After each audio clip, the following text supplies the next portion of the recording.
Hey everyone, welcome back to another episode. Now this one is going to be a little bit different. We're traveling to Thailand and we'll be speaking about a topic that might be a little controversial based on where your views lie. We're talking about cannabis. Maybe you call it marijuana or weed or pot. Just until last summer, the summer of 2022, Thailand was a country that had some of the world's harshest drug laws. If you were found in possession of cannabis, you could be punished with up to 15 years in prison. And just on June 9th, essentially overnight, the Thai government decided to legalize and decriminalize cannabis. And what does this mean? It means that just in one night, the possession of cannabis is no longer a crime. In just the first few months of legalization, the use of marijuana has exploded all around Thailand with numerous dispensaries popping up all across the Southeast Asian nation of 70 million people. You can now buy it wherever you want in Thailand, in the town center's night markets, in purpose-built salons and cafes, even in 7-Eleven stores. The question is, can this rapid legalization cause harm to the people of Thailand? Can this be linked to a potential global health crisis within substance use disorders and the onset of addictive pattern behaviors? To speak all about this, I'm bringing on Lee Hawker-Lassen, lead therapist and addiction counselor at The Cabin, Asia's most respected rehab center.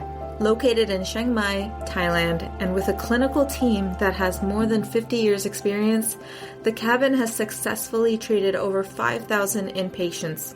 Lee heads up the clinical program and works individually with clients, creating bespoke treatment plans. His areas of expertise include mental health, addiction, and trauma. Originally from South London and having lived many years in Essex, Lee has in-depth training and experience of a broad range of clinical psychological interventions in the treatment of addiction, dual diagnosis, and trauma.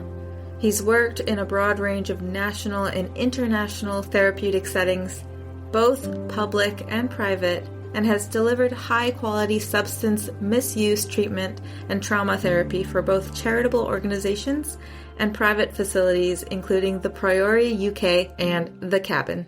My name is Hetal Daman, and this is the Global Health Pursuit. Okay, welcome to the Global Health Pursuit podcast, Lee. I'm very excited to talk about our conversation today. It almost seems a little bit controversial. Yeah.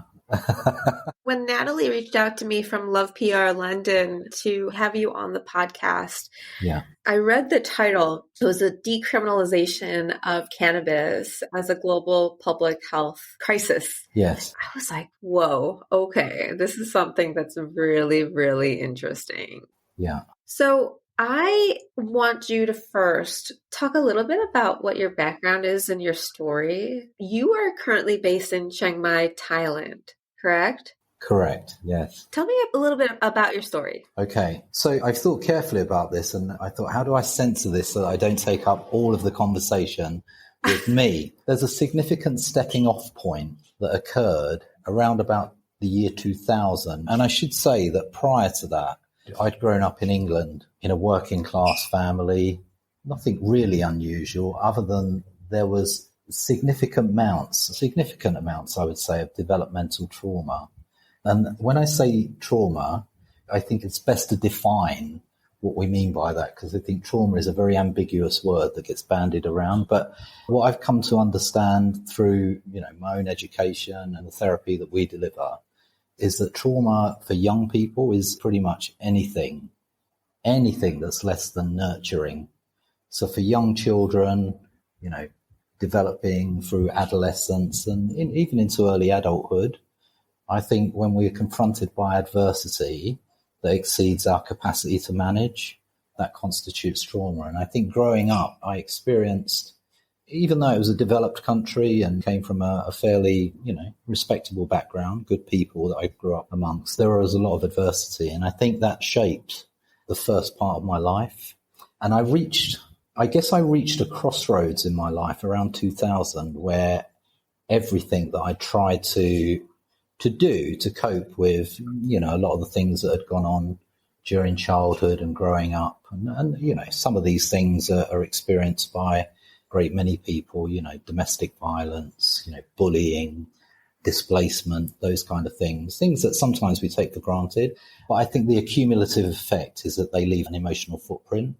And I think by the time I got to about the year 2000, every strategy that I deployed to maybe cope with life had pretty much failed and had let me down. And I ended up seeking some therapy myself. And it really brought about a sea change in my attitudes and the way that I viewed my relationship with myself, which was something I wasn't very good at. One of the things that you come to see with people that have experienced trauma is, one, they can be socially awkward, but at a far deeper level, they have great difficulty sitting with themselves or acknowledging the self-care that they deserve. So anyway, I went into treatment and had some significant counselling that really helped. And when I came out of that, it had brought about a change in me that made me realise that all my life had been on the run. And one of the things that we specialise in at the cabin is looking at how people mask themselves, how they put on an external mask really to the social world, to the external, but at a cost to their own internal sense of being. And that really fascinated me, really. And it wasn't that I was caught up in navel gazing or wanting to understand myself better, because at the time I was doing some work with a pretty marginalised group in the UK. And I remember at the time I was working with injecting drug users who were high risk for HIV transmission. And the remit of the job that I had was to try and curb HIV transmission in the county in England where I was living. I was pretty much captivated by what drove this group of people to act in such self-destructive ways in the face of adversity and social stigma. But beyond that, there was something so frank and honest about the people that I was working with, even though they were compelled to use drugs to numb whatever pain they were experiencing. They were very broken and wounded people, but at some level they had a huge amount of resilience and tenacity to just live the life that they were living and survive. And I think that struck a chord with me. And so I was pretty much fascinated by, how do you effect change in someone who is compelled to use drugs? And problematically, and as I say, in the face of possible incarceration, stigma, social disapproval, all of that. And I think my own experience of living with, significant amounts of trauma, listening to some of these people's stories made me think, how do we reach them? It's one thing to curb transmission rates of HIV by changing behaviour, but how do you change the person to learn to have a relationship with themselves so that they don't have to act in such self-destructive ways? And I think, as I say, when I came out of therapy, I actually went back to university and I thought, what are the 3 core elements that you would need to understand in terms of interpreting these people's narratives and helping to reach the person rather than just changing the behaviour? And so I went away and did a combined degree in behavioural sciences, which is, at the time, it was a major in psychology and sociology and a bit of anthropology, but it had a bit of a forensic psychology leaning to it. So it was couched in the field of the discipline of psychology, but it lent towards forensic psychology, which is normally studying why people are deviant. Yeah, I didn't like the idea that people that are wounded or in some way broken by life and are just trying to cope and get by were labelled as deviant. And I think that's one of the things that I've returned to in the work today that we do at the cabin, is trying to break through some of the stigma of substance use and the footprint that leaves. There's one thing that you mentioned. You said that trauma is anything that is less than nurturing. And I thought that was very powerful, because oftentimes I think people think of trauma as rape or traumatic accidents and, domestic abuse and things of that nature. But it can also be so subdued, like so underlying, that people might just forget about it. And it's very interesting that you said that, and I think that really hits home. I'm sure a lot of our listeners could relate to that. Yeah, and I think subdued is the right word, because I think when you think about how humans communicate and tell their stories, and human beings have evolved to be storytellers when you think about it, from hundreds of thousands of years ago, from the first paintings placed on the walls of caves, humans communicate through telling stories. And I think the way that we communicate is not always about the spoken word. It's as much about a casual glance or the turning away or a subtle rebuke. And I think for young children that don't come into the world equipped with a broad understanding of human dynamics or human relationships. I think when their developmental needs aren't met or are in some way thwarted by hostility or maybe a coldness from the parent, from whatever reason, I think that leaves a footprint. I think children make meaning. They're like sponges, during that early developmental phase. I think, the way that children communicate is through eye contact, smiling, facial recognition, all of those, non-verbal cues. And I think if there's anything going on in the background, and I'm not talking about deliberate neglect, maybe there's a mental health problem in the family, maybe postnatal depression, maybe a father that's stressed, or maybe financial insecurities that lead to arguments. I think children are exposed to all these very subtle cues. And whilst in the context of what you said, trauma being defined as conflict and bombs or rape and interpersonal violence and all of that, I think to small people that are highly adaptive and attuned to their environment and what's going on, anything less than nurturing really is or can be quite traumatizing. So I think if you increase that by an order of magnitude and you get children that are born into houses where there is familial discord or arguments or substance use or even profound mental health, that level of confusion to a small child can be deeply disturbing and have long-lasting ramifications. Yeah, totally agreed. So you're based in Thailand. What brought you to Thailand?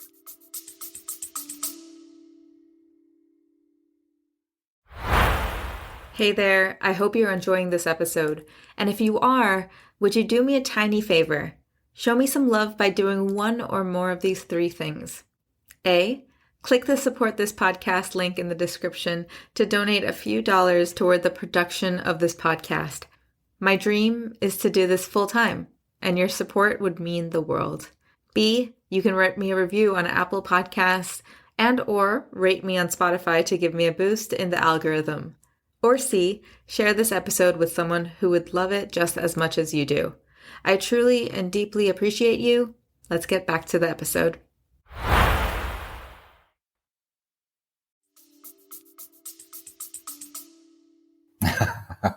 There's a story attached to that as well. I mean, I could just be mundane and say I saw a job advert and I was intrigued as to what Thailand would be like to work in. It's actually a little bit more convoluted than that. But yeah, the relationship I was in at the time, my wife and I had agreed to separate, but we had a small child. But we stayed together to parent my son. At one point, his mum decided she wanted to go abroad and have an adventure, which was quite inconvenient for me because I wasn't really set up to just drop everything and travel. We agreed to maybe look at somewhere where we could both work and it wouldn't be so implausible that we could just transport our lives. A job offer did come up in Thailand. There was a job advert. Okay, so I did respond to the job advert. But here's what happened. It was really funny. I applied for this job on a Thursday and they responded on a Friday the next day and said, when can you start? And I said, well, what's the process? Is it interviews and all that stuff? Yeah, it was literally like, when's the next flight out of London Heathrow? And I was like, oh Christ, So it really was a case of booking a flight. And then I pitched up on the island of Koh Samui, which was absolutely beautiful. It was absolutely stunning. It was a beautiful 10-bed villa on top of a hillside overlooking an archipelago. I mean, you couldn't have airbrushed this thing to be any more perfect. So anyway, I joined this rehab within 48 hours. Not so experienced. I was fairly newly qualified, didn't have too many hours in the chair, but I started and did my best. And that was how I arrived in Thailand. But prior to leaving, one of the other people that I'd looked at when I was kind of looking at what was available in Southeast Asia, the Cabin had just launched. They were very, very new, but they didn't have space for a psychologist at that time. So I took the job on Koh Samui, but within a very short period, the Cabin contacted me and said, oh, that job that you were asking about, it's now become available. Would you want to transfer? And I had this thing about the Cabin. I don't know what it was. I'd seen some images of it and I'd read the program and done a bit of research, and it was just so, I don't know, it looked very intoxicating. The images of it was very mysterious and very secretive. So I went up there to meet with them. And when I first walked through the doors, I was like, oh my God, the place in Koh Samui was beautiful, but there was something about the Cabin. It was just had an atmosphere about it that was just it was so peaceful and tranquil, but the actual treatment program, it had an energy to it. There was almost an electricity, and I think I was just caught by it, and I've been with them ever since. So at the Cabin, what type of therapy or treatment do you usually focus on? The cabin's been through a number of phases. There was a phase it was going through when I joined, and back then, the treatment of choice for addictions was pretty much limited to either 12-step treatment, which is the 12 steps of AA or Narcotics Anonymous. It's fairly well embedded in the US as a treatment modality. In Europe, they were leaning more towards cognitive behavioural therapy, which is really about looking at schema and cognitive modelling and changing the way people think about problems and deal with problems. That was how the cabin first started out, with quite a European flavour in terms of the CBT delivery, but there were elements of 12-step in there, but it was purely addiction treatment. And then I guess in its first decade, there was a move towards more trauma-informed care around 2015, 2016. And this pretty much came out of the US, really, where people had started to make the correlation between trauma and addiction. Before that, it was pretty much a 12-step model that said, no, addicts are addicts are addicts, and trauma is trauma is trauma, and never the two shall mix. But around 2014, 2015, it started to become quite popular to weave trauma therapy into addiction treatment. And it did make a lot of sense. There was some resistance within the field of applied psychology and counselling around addictions. But the cabin were one of the first rehabs in Southeast Asia to move towards making their addiction program trauma-informed.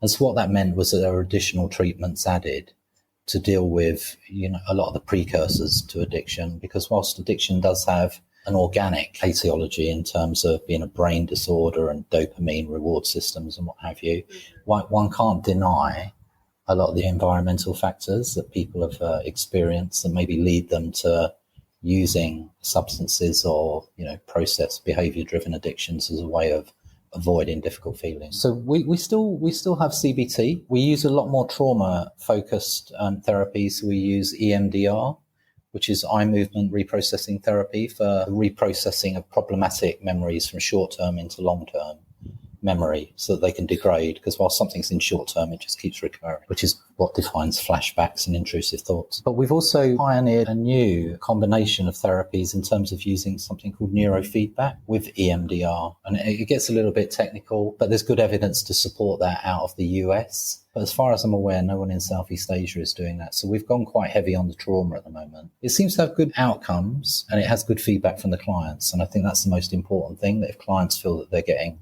their needs met, then they tend to do better in treatment. Now, since you've been in Thailand, you have noticed that there has been kind of an increase of marijuana use around Thailand. And I think this is one of the main things that you're focusing on, is that how this could be a global health crisis. And when did you first start noticing that this might be a problem? Last year, probably 2022, around about April or May, there started to be some rumours percolating in some of the Thai communities that the government were going to announce some changes to the legislation around cannabis, because prior to June of last year, cannabis was, I think it was a class 5 drug, which is the equivalent of, an illicit drug under legal schedules that's punishable by incarceration if you're caught to be in possession or intoxicated by it. So these rumours started to percolate, and then very quickly there was an announcement that cannabis was going to be decriminalised, but in stages. So it started off with, okay, we're not going to punish people if they're caught with it.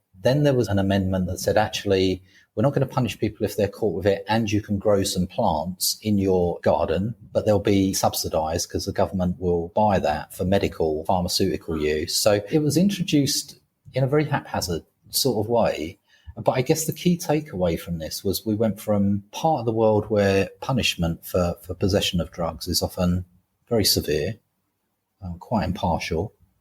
There's not much conversation to be had, and sometimes the punishments are quite draconian. Southeast Asian, forensic system, custodial system, not known for being the most, comfortable.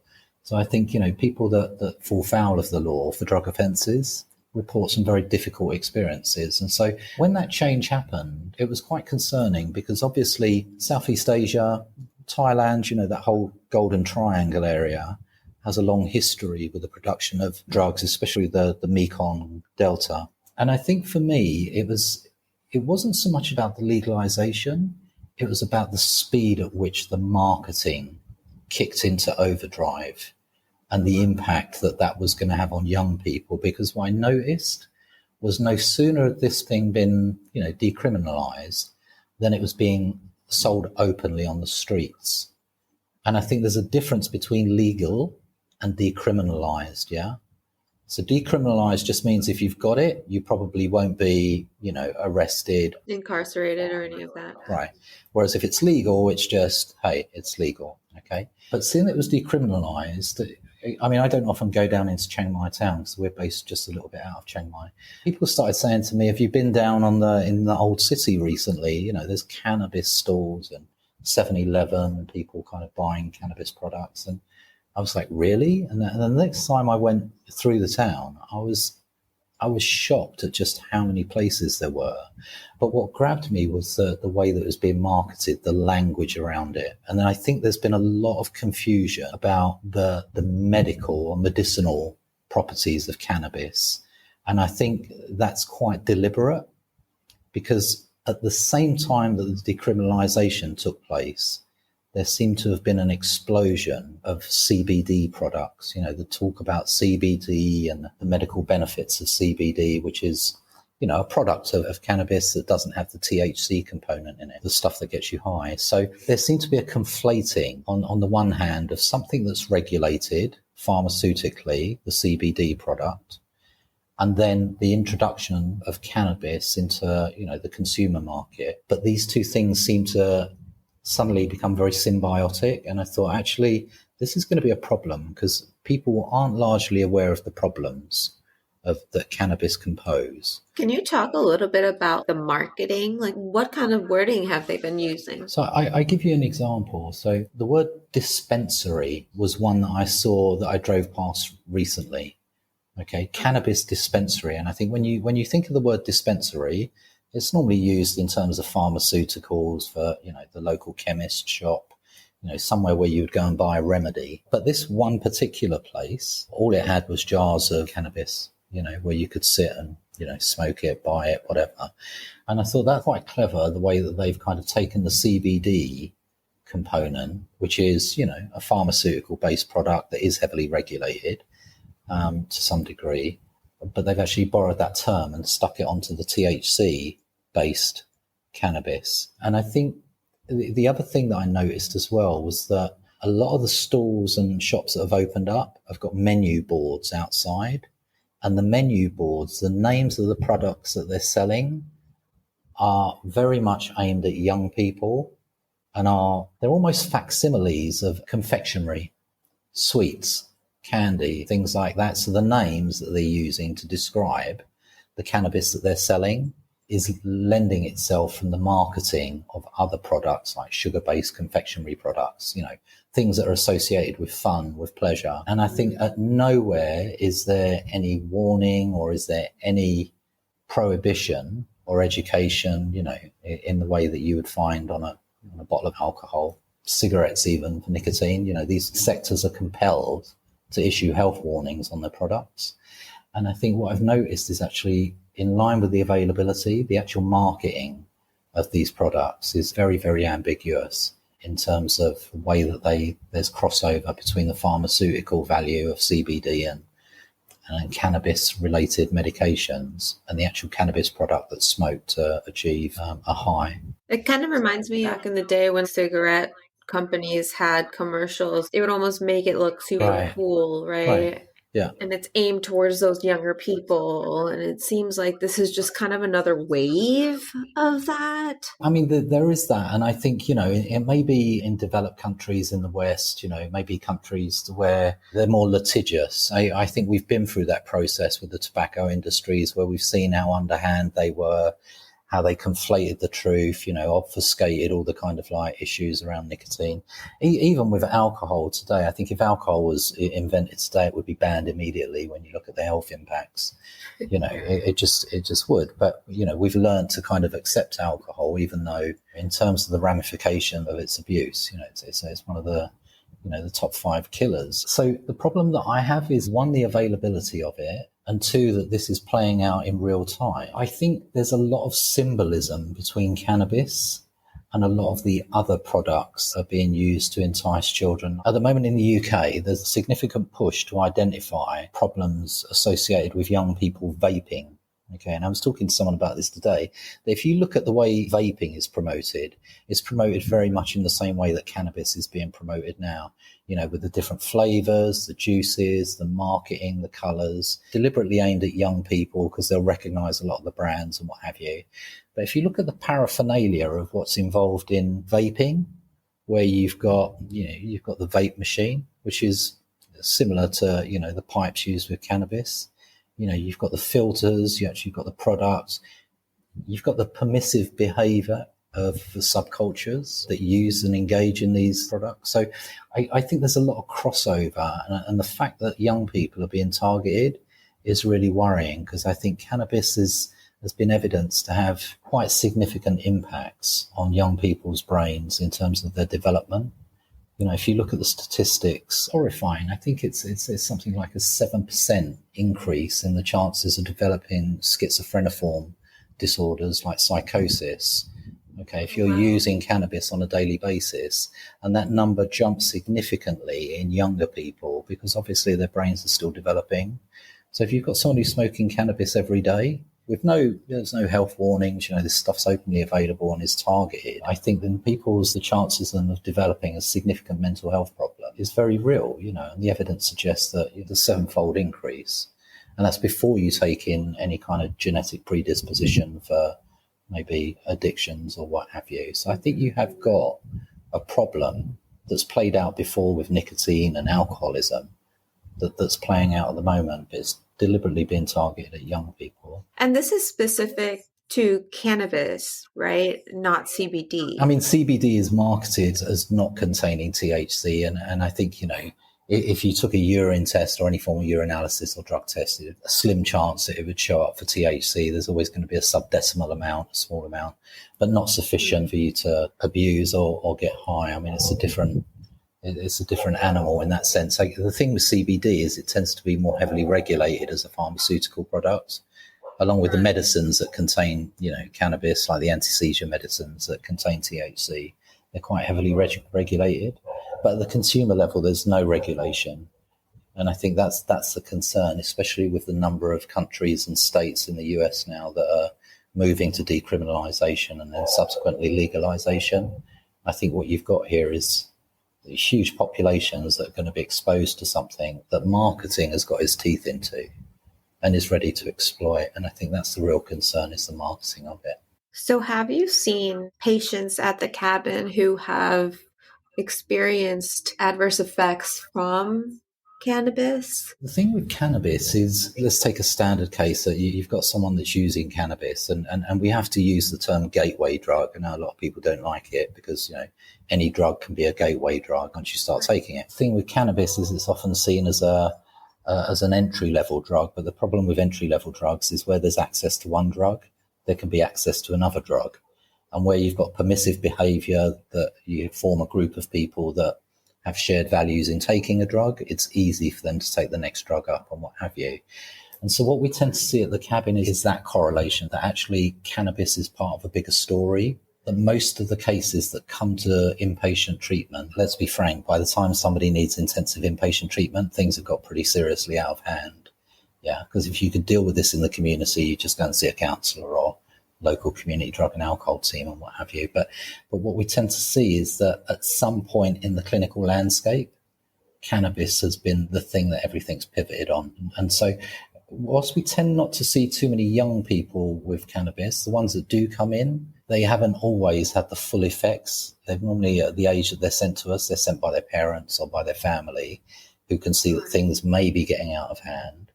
But because of the association with cannabis and other drugs, things maybe haven't got to the point of like significant health problems or criminal justice involvement or relationship breakdown, because these are young people. So typically the people that we'd see the most of with cannabis use disorder are people that are presenting with symptoms of psychosis. But by that time, you really do need to be kind of like accessing some intensive treatment, because psychosis is, it's unpredictable in the way that it presents.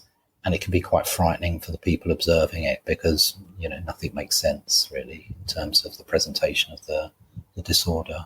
Yeah, that's so interesting that cannabis can actually lead to like schizophrenic or psychosis behavior. It's crazy. Yeah, well, I think the thing with cannabis-induced psychosis, and I guess we need to put this in the context of young people's brains, because human brains, when you look at the maturation time for humans, it's a very long period. The human brain doesn't really finish developing until the age of early 20s, around 23, 24. So up until that time, you've still got the chance of significant impacts. And I think for young people, when you look at drug-induced psychosis or any of the schizophreniform disorders, what you tend to see is the brain architecture is actually changed by the drug. Brains are what they call quite plastic. They have a plasticity. They're able to change, obviously, during that pruning, synaptic pruning or rewiring stage. But the actual brain architecture of people with schizophreniform disorders looks different when you scan them compared to a normal brain.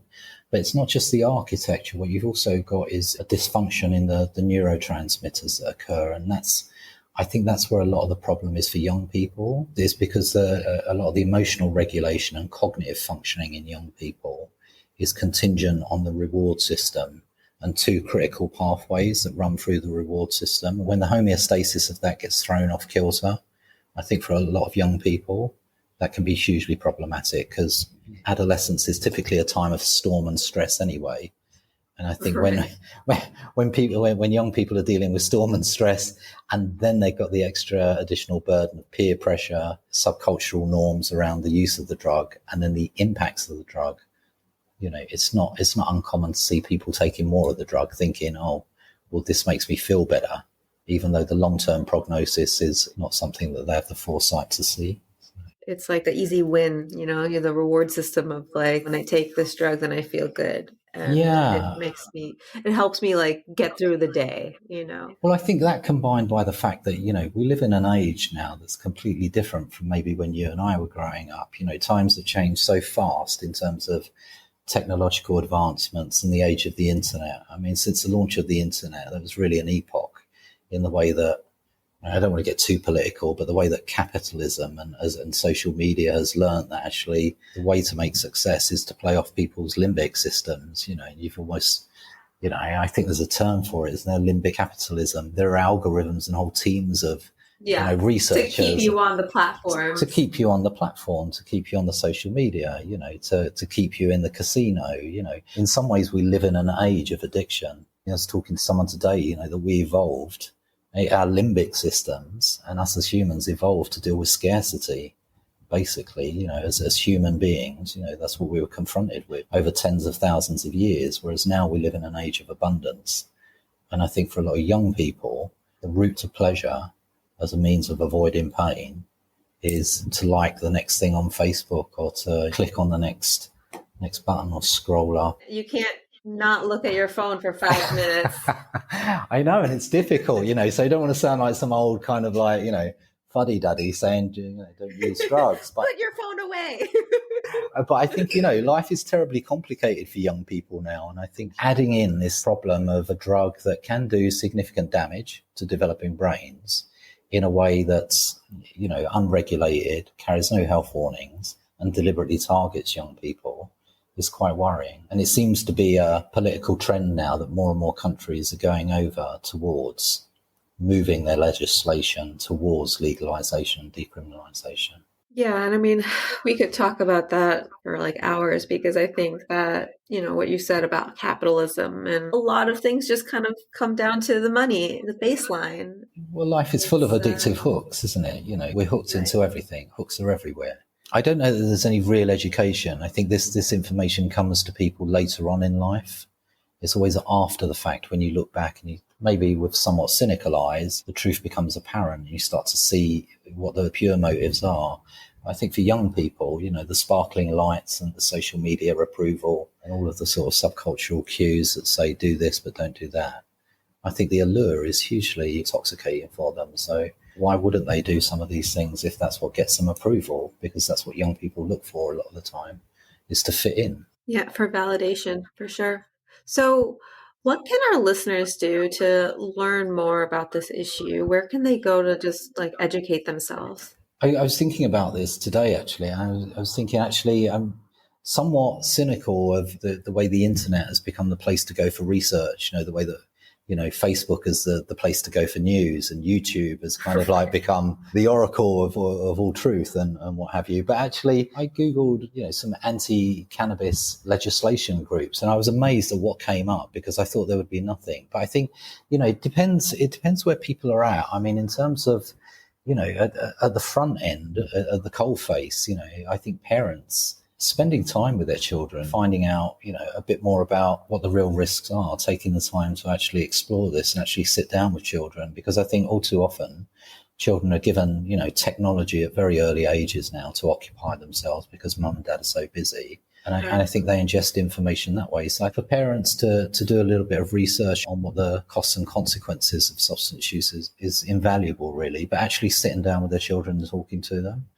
And then I think, in terms of public campaigns, there's a plethora of groups out there that are trying to hold back the tide of change with regard to cannabis decriminalisation, because it would be unfair to say that there are no benefits from nature. Nature has given us some of the most amazing cures in terms of medical progress, but I think the way it's exploited by corporations and people that are able to turn it into something a bit more sinister, I think it's always useful to maybe campaign at the public level and the political level. So I think, there are places that people can get involved politically. There are groups, there are anti-legalization campaigns that people can join. And I think, just by learning more, I mean, the conversation that we've had today has possibly deviated from, a lot of the stuff that people will be able to find around the benefits of cannabis, misrepresented as CBD or conflated as something that it's not. So I think due diligence and just, take an interest, because I think, young people are the future really in that sense. And what we don't want to do is damage the fragile and kind of vulnerable brains that are developing at this age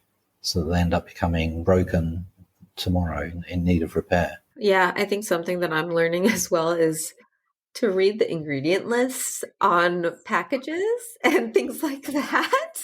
They're designed to confuse you, aren't they? The ingredient. Yes, I think we often just kind of we blindly trust that things are going to be okay. Yeah. I think we do stand on the cusp of repeating the mistakes of yesterday. And I would be keen to see someone with some integrity stand up and say, hold on, let's just slow this down. Because we haven't really explored the ramifications. But all too often, it's money and lobbying that moves these things forward. And unfortunately, the cost isn't arrived at till some years later. Cash is king. There you go. You said it. Yeah. Thank you so much, Lee, for this conversation. It's been a pleasure to have you on the podcast. You're very welcome. It's been lovely meeting you. Thank you for listening to this episode. If you'd like to learn more about today's topic and guest, head over to the show notes linked in the description of this episode. There, you can get access to resources, links, and ways you can get involved in the pursuit for global health. And if you loved this episode, don't forget to write me a review on Apple Podcasts and rate the podcast on Spotify. It helps me get in front of more people just like you and continues to elevate the causes we are so passionate about. I'll see you in the next one.